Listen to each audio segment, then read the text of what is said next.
오늘은 항상 기뻐하라는 말씀으로 이 새벽의 말씀을 나누도록 하겠습니다. 항상 기뻐하라는 원하는 일이 잘 되었을 때 얻을 수 있는 그 기쁨만을 가리키는 것이 아닙니다. 어렵거나 힘든 일에도 우리의 모든 기뻐하는 것을 포함하고 있습니다. 이러한 기쁨은 오직 성령께서 주시는 기쁨이고요. 항상 기뻐하라는 이 말씀은 우리가 늘 많이 들었던 말씀이지만은 가장 순종하지 못하는 말씀 중에 또 하나입니다. 너무나 잘 알고 있는 말씀이지만은 또 한편으로는 이해가 잘 안 되는 그러한 말씀이기도 합니다.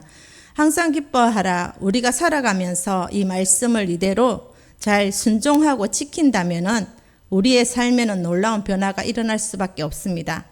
주 안에서 누리는 기쁨 또한 충만할 것입니다. 어려운 난간에 부딪히고 또 앞이 보이지 않는 그러한 일을 만났을 때 항상 기뻐하는 그런 사람을 당해낼 수가 없습니다. 아무리 마귀는 우리를 불평하게 할지라도 항상 기뻐하고 감사하는 사람은 이길 수가 없습니다.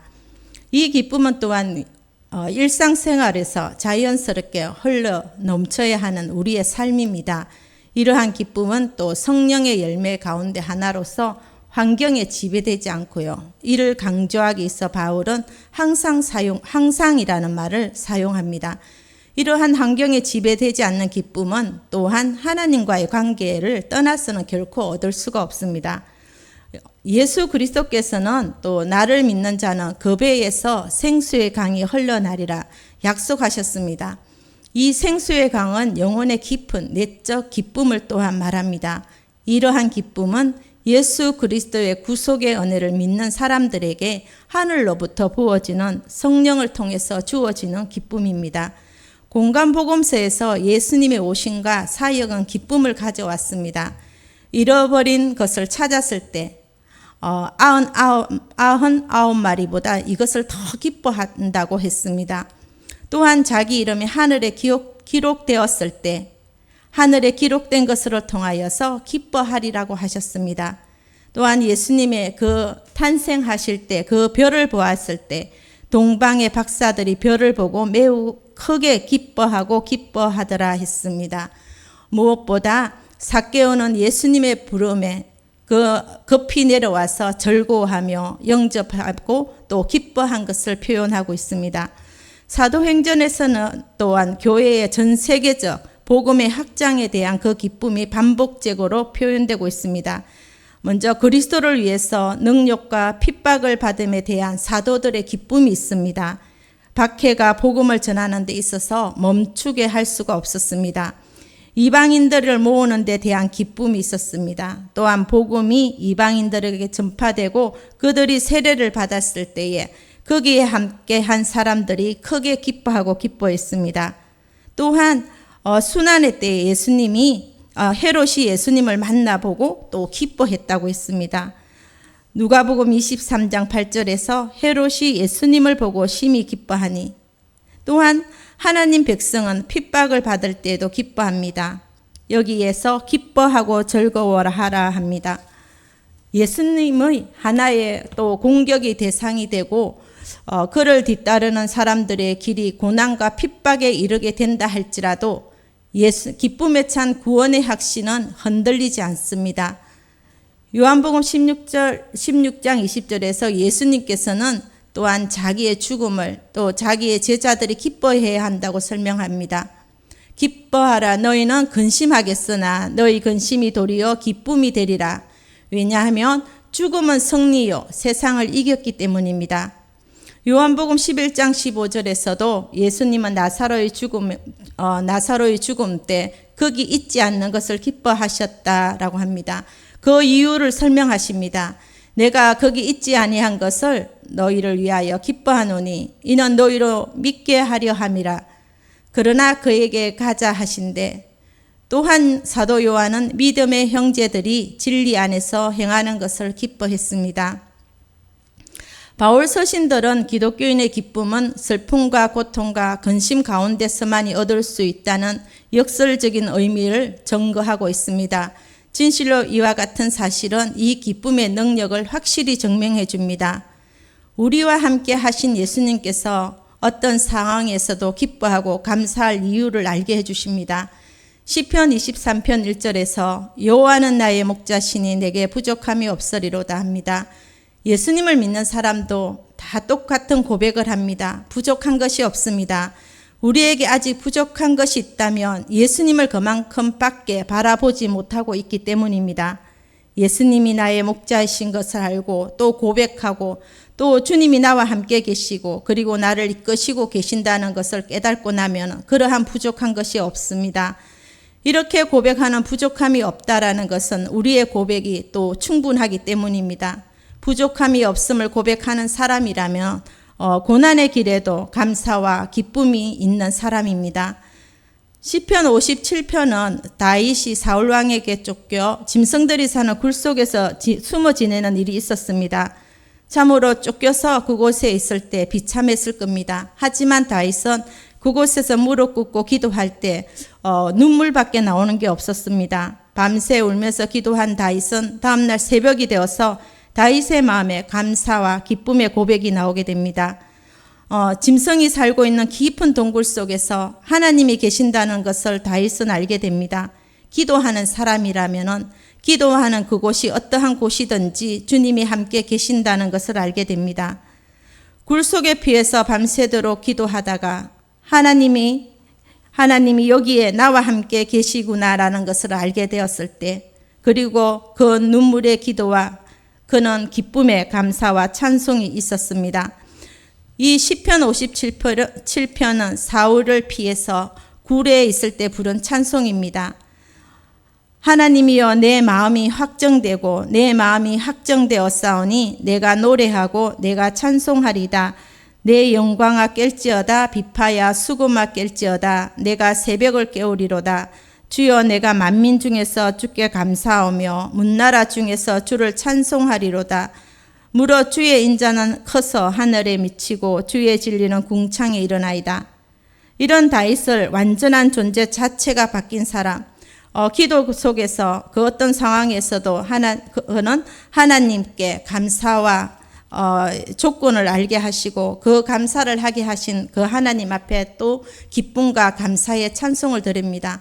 하박국도 그러했습니다. 하박국 3장 17절 말씀에 보면은 비록 무화과 나무가 무성하지 못하며 포도나무에 열매가 없으며 감람나무에 소출이 없으며 밭에 먹을 것이 없으며 우리의 양이 없으며 외양간에 소가 없을지라도 나는 여호와로 말미암아 즐거워하며 나의 구원의 하나님으로 말미암아 기뻐하리라. 다 없다고 합니다. 무화과 나무도 감람나무 소출할 것도 우리의 양도 소도 없지만은 그래도 여호와로 말미암아서 즐거워하고 나의 구원의 하나님으로 인하여서 기뻐하리로다 합니다. 하나님이 함께 계신 그것으로만으로도 기뻐합니다.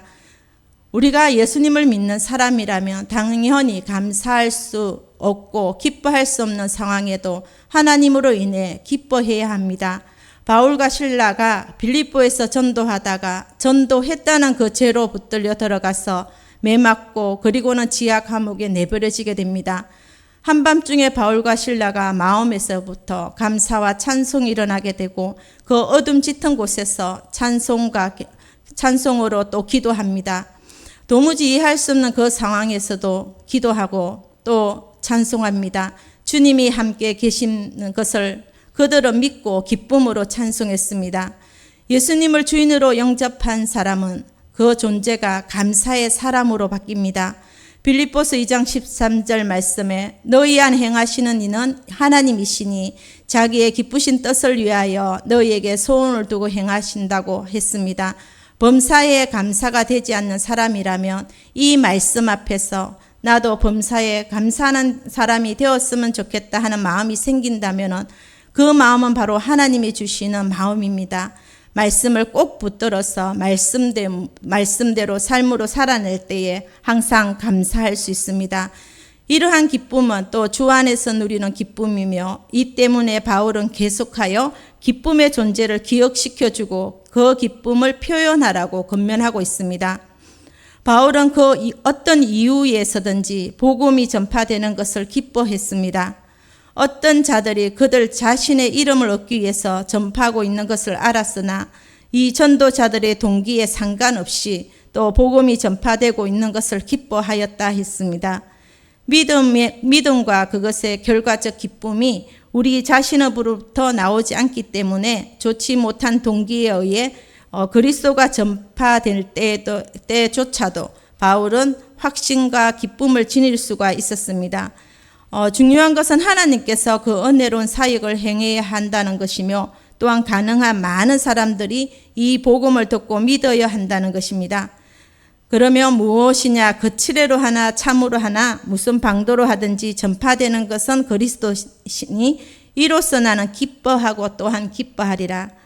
바울은 빌립보에서 이 편지를 쓸 때 감옥에 있었습니다. 당시에 아직 자기의 재판의 결과를 알 수 없었고 분명히 외로웠을 겁니다. 그러나 충성스러운 복음 전파에도 위기에 빠져 있을 수도 있었습니다. 그럼에도 불구하고 감사와 계속적인 기쁨의 근거 역시 있었습니다. 그것은 빌립보인들의 복음에 참여함으로 인한 감사가 있었습니다. 그리스도가 계속 전파됨으로 인한 그 기쁨이 있었습니다.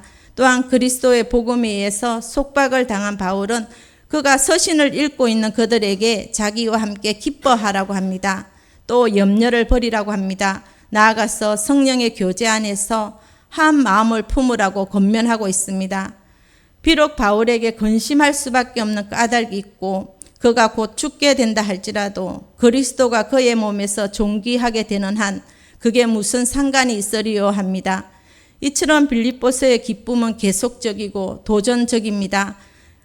그럼에도 불구하고의 힘은 그 자체로부터 나오는 것이 아니라 필요한 모든 것을 하나님께 아뢰는 또한 지칠 줄 모르는 기도를 통해서 이루어집니다. 빌립보서 4장 6절 말씀에 아무것도 염려하지 말고 다만 모든 일에 기도와 간구로 너희 구할 것을 감사함으로 하나님께 아뢰라. 그리고 항상 기뻐하라. 그의 영광의 힘을 따라서 모든 영역으로 능하게 하시며 기쁨으로 모든 견딤과 오래 참음에 이르게 하시고라고 합니다. 또한 빌립보서 4장 10절 말씀에 내가 주 안에서 크게 기뻐함은 너희가 나를 생각하던 것이 이제 다시 싹이 남이니 너희가 또한 이를 위하여 생각은 하였으나 기회가 없었느니라. 너희는 우리의 영광이요 기쁨이니라. 그러나 무엇보다도 그것은 주 안에서 누리는 기쁨을 말하고 있습니다. 베드로전서 4장 13절에도 이 기쁨은 고난과 영광에 관련되어 나타납니다. 오직 너희가 그리스도의 고난에 참여하는 것으로 즐거워하라. 이는 그의 영광을 나타나실 때에 너희로 즐거워하고 기뻐하게 함이라. 즐거워하는 자들과 함께 즐거워하고 우는 자들과 함께 울랍니다. 우리에게 우리 자신으로부터 여유를 가질 수 있도록 해줌으로써 타인들을 긍휼하게 여길 수 있는 마음을 줍니다. 우리 중에 슬퍼하고 낙심하고 좌절하고 절망 가운데 있을 때에도 슬퍼하는 사람들과 그 마음을 나누며 같이 슬퍼하고 또 즐거워하는 사람들과 함께 즐거워하며 그 기쁨을 나누게 되는 것입니다. 이와 같은 마음을 품는 성도들 사이에서 뿐 아니라 교회 밖에 있는 사람들과의 사이에서도 이것이 필요합니다. 예수님께서도 즐거워하는 자들과 함께 즐거워하고 우는 사람들과 함께 우셨습니다. 진정한 그리스도인은 선한 것을 즐거워하는 자들과 선한 것을 함께 즐거워하며 또 공경과 불행으로 우는 사람들에 대해서 그리스도 안에 있는 한 지체로서 같은 슬픔을 갖게 됩니다. 기쁨은 우리에게 근심하는 자 같으나 항상 기뻐하고 가난한 사람 같으나 많은 사람을 부유하게 합니다. 아무것도 없는 사람 같으나 모든 것을 가진 자로서 참으로 기뻐합니다. 그래서 바울은 항상 기뻐하라고 명령합니다. 사실 기뻐한다는 것은 억지로 강요할 수 있는 성격의 것은 아닙니다. 그럼에도 불구하고 바울이 데살로니가 교인들에게 이 같은 명령을 하고 있는 것은 성도는 반드시 기뻐해야 한다는 것입니다. 예수님을 인하여서 누리는 이 기쁨은 계속되어야 합니다. 신앙생활을 하는 데 있어서 가장 중요한 것은 우리 안에 계신 주님을 실제로 믿어지는 것입니다. 나는 죽고 예수로 사는 십자가의 복음은 우리의 복음입니다. 아무리 낙심되고 또 좌절하고 절망스러워도 우리 안에 기쁠 이유가 있습니다. 나의 옛사람이 십자가에 주님과 함께 이미 죽었기 때문입니다. 내가 그리스도와 함께 십자가에 못 박혔나니 그런 적 이제 내가 산 것이 아니요 내 안에 예수께서 사신 것이라. 이제는 예수의 생명으로 사는 우리가 된 것입니다. 오늘 하루도 이 말씀이 나의 고백이 되기를 원합니다. 나는 죽었습니다. 이 고백보다 내 안에 예수님이 살아 계십니다. 이 고백이 나의 삶을 바꿀 수 있습니다. 나의 마음을 바꿉니다. 이것을 통해서 우리는 항상 기뻐할 수 있습니다. 24시간 주님을 바라보면서 이 기쁨의 근원이 되신 예수님으로 인해서 오늘 하루도 기쁨이 가득한 날이 되기를 원합니다.